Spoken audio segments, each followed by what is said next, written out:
అందరికీ నమస్కారం. Mutton gravy చేద్దామని వీడియో చూశాను. ఆ వీడియోలో చూపించిన ప్రిపరేషన్ నేను చూసే వీడియో బిర్యానీ దాయిందని వెనక్కి చూశాను. మళ్ళీ మేబీ మటన్ బిర్యానీ ఇలాగే చేస్తారేమోలే అనుకున్నా.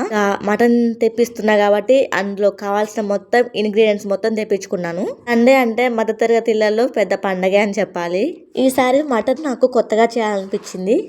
అందుకే వీడియో చూసి మరీ చేశాను. సండే తప్ప ఎన్నడూ తెచ్చుకోలేదు మటన్. నా ముఖానికి ఎందుకులే మటన్, ఆ డబ్బులతో ఇంట్లోకి ఏదో ఖర్చు వెళ్ళిపోద్ది కానీ ఆలోచించే రకం నేను. మరి భర్త ఒక్కని సంపాదనతోటి ఎలా ఇల్లంతా నెట్టుకురావాలి కదా. ప్రెషర్ కుక్కర్లో కరెక్ట్గా 10 విజిల్స్ వచ్చాయి. మా వారికి కాల్ చేసి తిడదాం అనుకున్నాను. మటన్ ఎక్కడ తీసుకొచ్చావు, ఇంతసేపు అయినా ఉడకట్లేదు అని తిట్టాలనిపించింది. కూర ఉడకపోతే తనదే తప్పు, ఇది ఎక్కడ విడ్డోరం అమ్మ అనుకుంటారేమో జనాలు చూసి.